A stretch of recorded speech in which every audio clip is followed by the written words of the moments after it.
Good morning, everyone. This is the Friday lecture. Today we're going to look at two different sorting algorithms, and we're going to use indicator random variables to determine or estimate their expected running times. Okay, so the first algorithm you have most likely seen already. This is called insertion sort. So the input is an array A, and it is indexed from 1 up to n.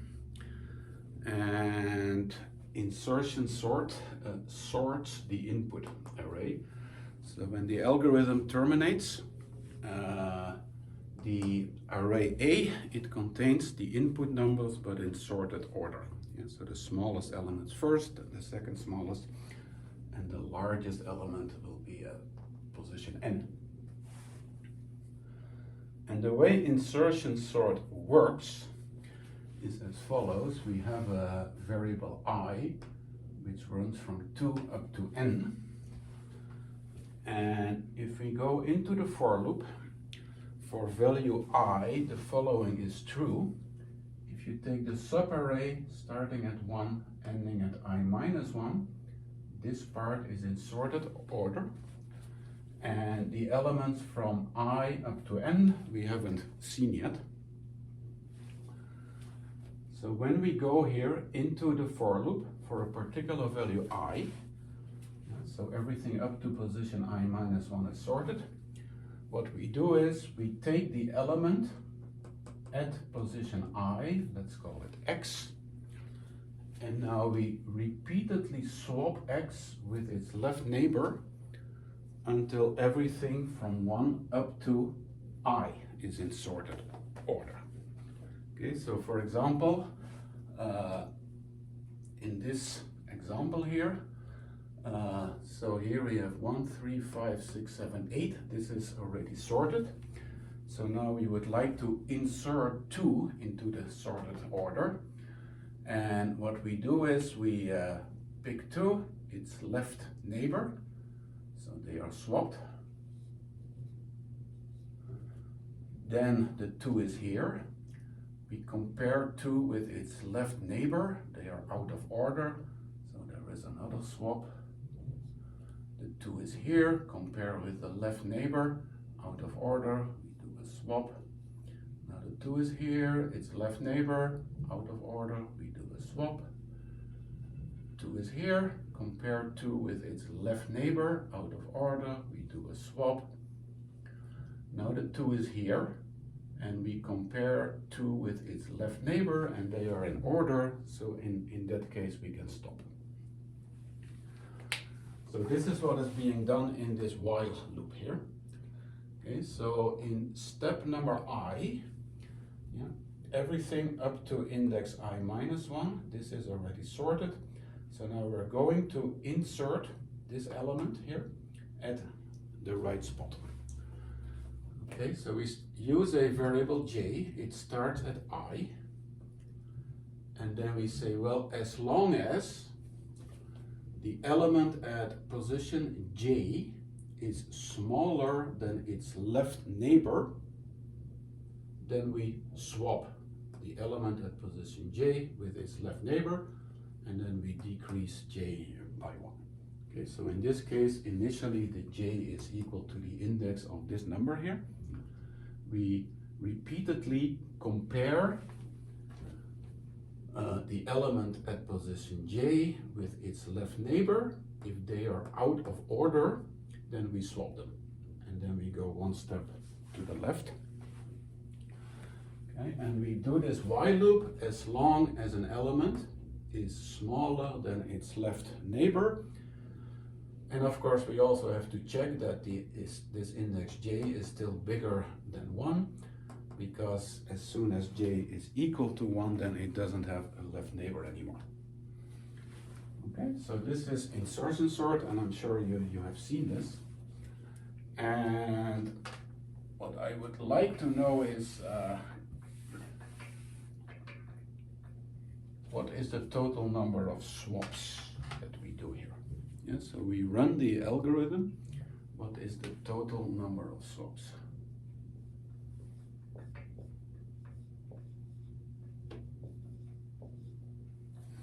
Is there anything we can say about this?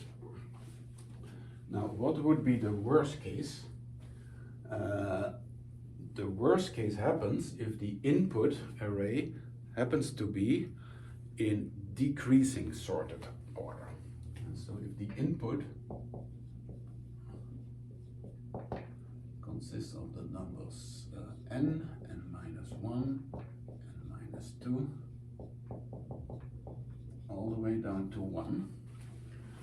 What happens here, if you run insert and sort, so we start here, n minus 1 should be to the left of n, so we swap n minus 1 and n.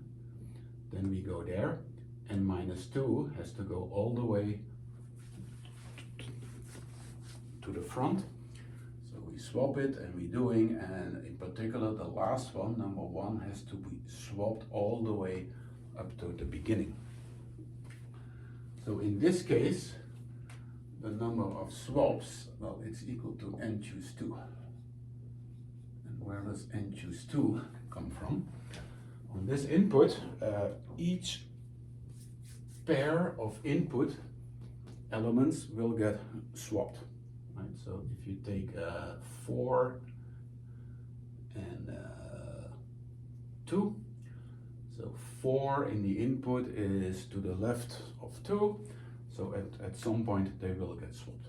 Yeah, so in this case, if your input happens to be in decreasing order, then the total number of swaps is equal to n choose 2. And because every subset of size 2 gets swapped. Yeah, and n choose 2, this is about a half n square.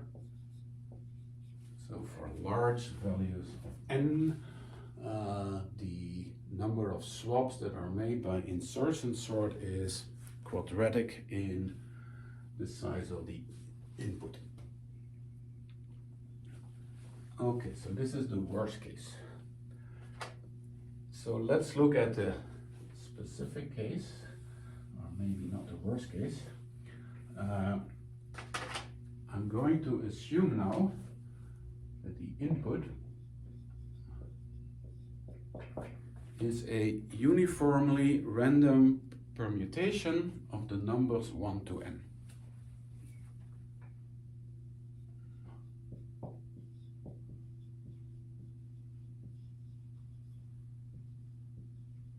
Uniformly random permutation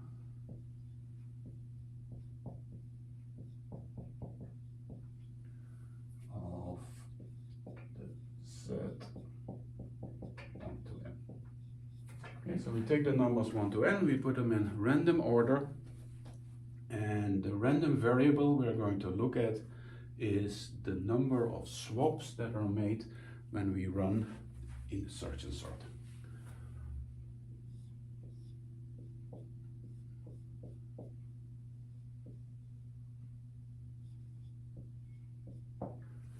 And of course the question is, what is the expected value of x? Yeah, is there anything we can say about this? So before we do this, let's see if we can use our intuition to get the answer. So what do we think the expected number of swaps is when the input is in random order? Just checking this is visible, this looks like.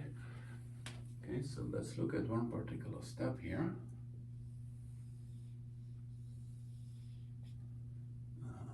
This is 1, this is I minus 1, this is I, and this is n. So if we look in at iteration number I, so remember iteration I, we take the element here, we repeatedly swap it with its left neighbor until it is in the right spot. And And the worst case is when we have to swap this element all the way to position 1, right? If this happens for every I, then the total number of swaps is equal to n choose 2. Yeah? The worst case is for every I, the element here gets swapped all the way to position 1, right? And this happens when the input array is sorted in decreasing order. Yeah, so the worst case is n choose 2.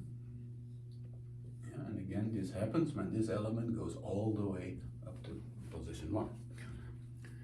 Now, if these elements are in random order, then intuitively you would say, well, on average, this I here, this element, it doesn't get swapped all the way up to position 1, but if this is in random order, this I would be swapped somewhere halfway. Yeah, so you are, right, if the elements are in random order, this element I, it can be swapped to position I minus 1 or I minus 2, etc., or down to position 1. On average, it should go down about halfway. Okay, so now if this is true, then the expected number of swaps should be equal to half times the worst case. Yeah, in the worst case, every element I gets swapped all the way down to the beginning. That gives n choose 2. If elements are in random order, intuitively it makes sense to say, well, this element I, it gets swapped about halfway. Yeah, so this suggests that the expected number of swaps should be half times the worst case. Okay, so this is, again, of course, this is not a proof. So let me put a question mark here. Yeah, so it looks like, or it makes sense that the expected value is half times the worst case, again, because every element I intuitively on average gets swapped halfway between position 1 and position I minus 1, so it should be half of the worst case. Okay, and again, this is not a proof yet. Okay, but I'm going to show you that this is indeed the expected value of x, so the expected number of swaps that you make. And the input array is in random order.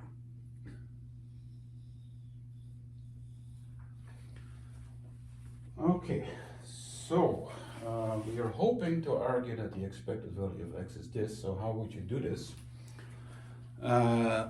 X counts the number of swaps that you make. And what is a swap? In a swap operation, you take two input values and you swap them. Okay, so for every pair of input elements, they either get swapped when running this or they don't get swapped. Yeah, for example, if you have the input elements 4 and 9, if you run this, either 4 and 9 get swapped or they don't get swapped. Okay, so this suggests that we're going to use an indicator random variable for every pair of input elements. Okay, so we say for all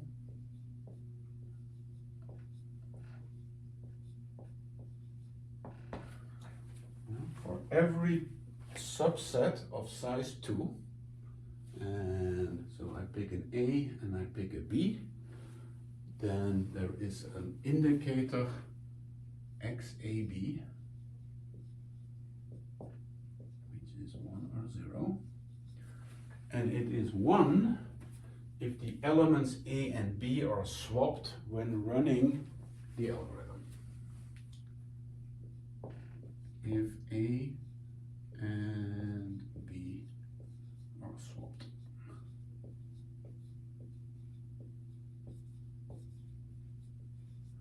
And it is 0 otherwise.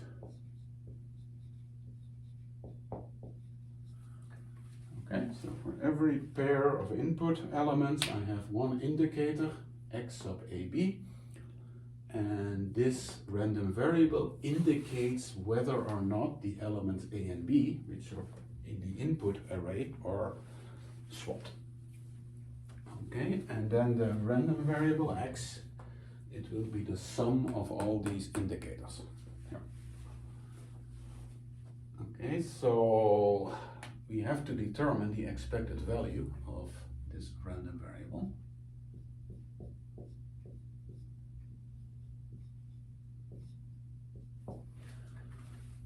And as we did in the previous lectures, this random variable, it is either 1 or 0, so this is 1 times the probability that the variable is 1 plus 0 times the probability that it is 0. So this is just the probability that xab equals 1. And xab equals 1, that means A and B are swapped. So we have to determine the probability that A and B are swapped.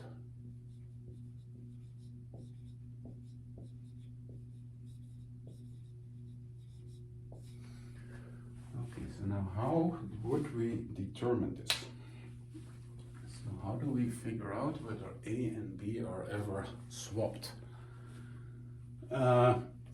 The claim is this event here, A and B are swapped, you can determine whether it is true or not just by looking at the input. So let's say that A is 4 and B is 7. Okay, so we are asking for the probability that when you run insertion sort, the elements 4 and 7 will ever be swapped. Okay, now in the input array, so that is before we start running the algorithm, there are two possibilities. So we ask where is 4 and where is 7. It may happen that 7 is to the left of 4, and it may happen that 4 is to the left of 7.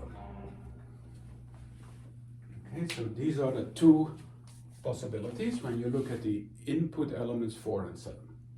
Okay, so you look at the input, that means before we start running the algorithm, and in the input either 7 is to the left of 4 or 7 is to the right of 4. Now, if 7 is to the left of 4, then when running the algorithm, at some point we must swap 7 and 4. Yeah, because in the output, 4 will be to the left of 7. And how does the algorithm work? Well, at some point it reaches here, and then now it takes element 4 and it starts swapping it with its left neighbor until it is in the right spot. You know, but being in the right spot means it has to be to the left of 7. Yeah, so 4 goes one step at a time to the left. That means at some point 4 will be swapped with 7. Yeah, so if in the input 7 is to the left of 4, then 7 and 4 are swapped. So we can say this is 4, 7 equals 1. On the other hand, if in the input 4 is to the left of 7, then when you run the algorithm, then we never swap 4 and 7, yeah, because we only swap two elements when they are out of order. Yeah, but 4 is already to the left of 7 and it will always remain to the left of 7. So in this case, x4, 7 equals 0. Okay, so this means here, if we want to know the probability whether the elements 4 and 7 are ever swapped, we only have to look in the input, and then we have to ask, is 7 to the left of 4 or is 7 to the right of 4? Okay, now in general I call them A and B, and A is less than B, so the probability that A and B are swapped is equal to the probability that in the input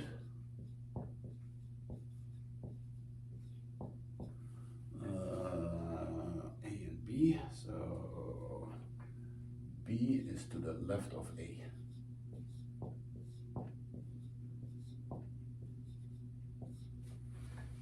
So if in the input, so we have A and B, and this number is bigger than this number, and we swap A and B if and only if in the input array the B is to the left of A.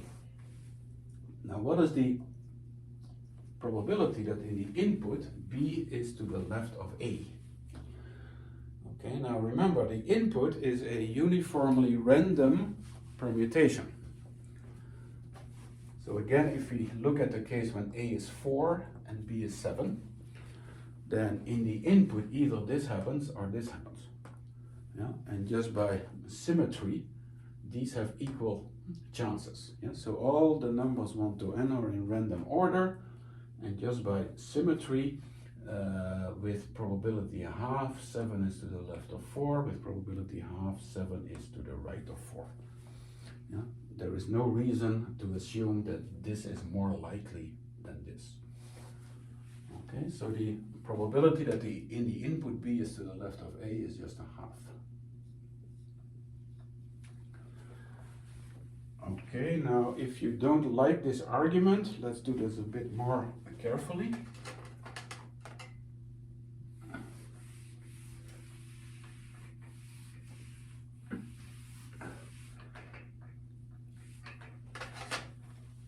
Okay, so we said we take the numbers 1 to n and put them in random order. So there are n factorial many different permutations.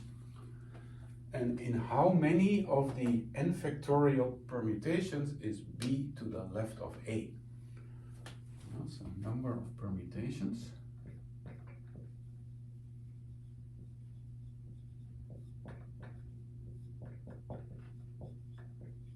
Where B is to the left of A.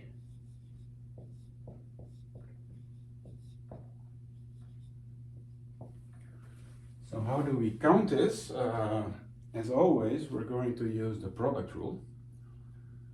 So we take the numbers 1 to n, we put them in some order, and B has to be to the left of A. So this is the array from 1 to n. So first we say out of the indices 1 to n, we pick a subset of size 2. Let's say this here and this here. And there are n choose 2 ways to do this. So that's the first one. Once we have chosen 2 positions, well, B has to go to the left of A, so we place the B here, and now we place the A there. So now we have placed 2 input values, so we still have n minus 2 numbers left, which we can place in an arbitrary order in the remaining n minus 2 spots. So we multiply this by n minus 2 factorial. And this is equal to the number of permutations in which the B is to the left of A. Yeah, we pick 2 spots where B and A go. Out of the 2 chosen spots, B goes to the first, A goes to the second. Then we have n minus 2 elements left, which we still have to place, and we can place them in an arbitrary order, so we get this here. And remember that n choose 2 is n times n minus 1 over 2.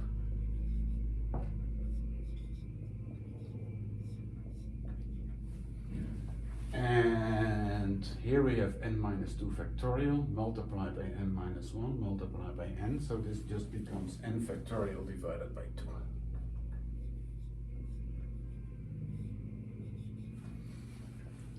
Okay, so the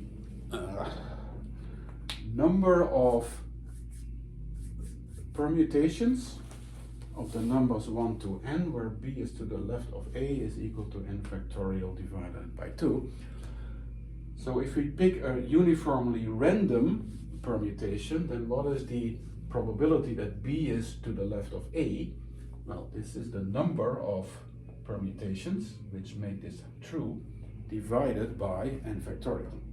Yeah, divided by the total number of permutations. So this shows that this probability is really equal to a half. Okay, so this is the more formal way to argue that this probability is a half, but intuitively it makes sense because in the input either B is to the left of A or B is to the right of A, and just by symmetry they should have an equal chance. Okay, so this is good. So now we know the expected value of the random variable x sub AB. This is equal to a half.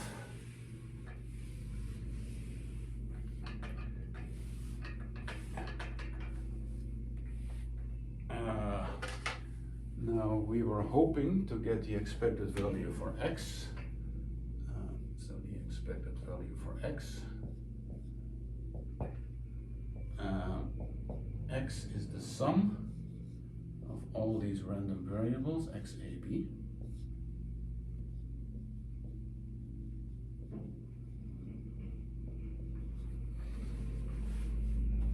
Because x counts the total number of swaps, and a swap is always between a pair of elements. And we said, well, for every pair of elements we have an indicator random variable which indicates whether or not the elements A and B are swapped. So if we take the sum of all these random variables here, then we get exactly x. And then we do what we always do. So this is an expected value of a sum. So this is the sum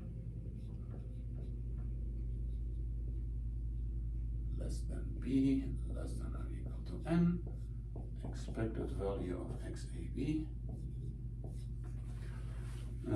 We have just seen that the expected value of x sub ab is equal to 1/2. This is a half. So we have a sum of terms. Every term is a half. How many terms are there? Well, the number of terms here is n choose 2.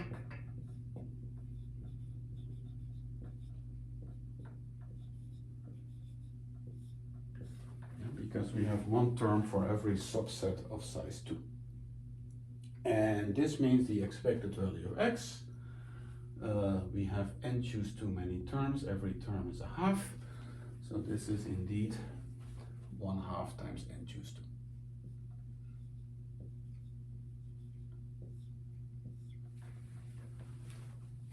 Okay, so when we started we said, well, it looks like the expected value is equal to 1/2 times n choose 2, and now we see yes, our intuition was right. So the expected number of swaps is really equal to 1/2 times n choose 2. Okay, so what did we do here? We wanted to know how many swaps are there. In any swap, we take two input elements and we swap them. Yeah, so for every pair of input elements, AB, where A is less than B, either A and B get swapped or they don't get swapped. Yeah? And then X is the sum of all these terms here. So by the linearity of expectation, we have to determine the expected value of each of these indicators. And the actual, so the expected value is the probability that the random variable is 1, but being 1 means that these two elements are swapped when running the algorithm. And whether or not two elements are swapped, whether this event holds or not, we can determine just by looking at the input. Yeah, this happens if and only if in the input B is to the left of A. Yeah, and this probability is 1/2. So we have n choose 2 many of these variables. Each one of them has expected value 1/2. So if we take the sum of them, we get a half times n choose 2.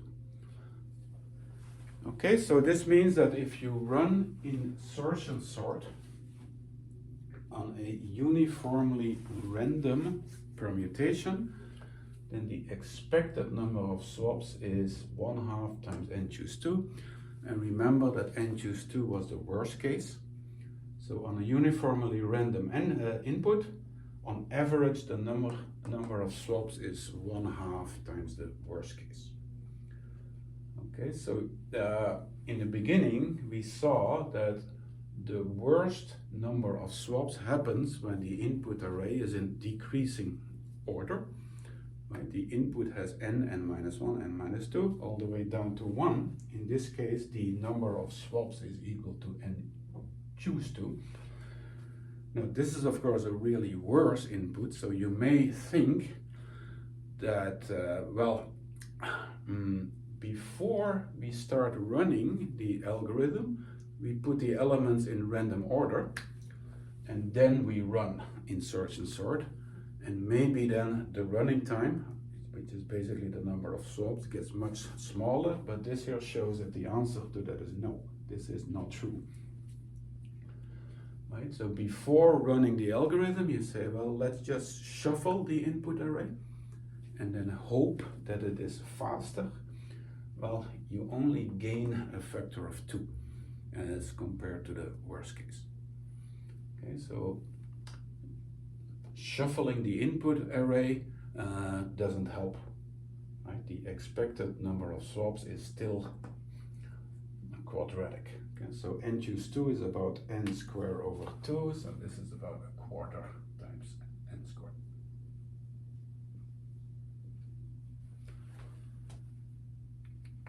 This is for large n. Okay, so the expected number of swaps is still of the order of n squared. Okay, so this is insertion sort. I'm going to save this, and then in part 2 we will go to quicksort. Okay, see you later.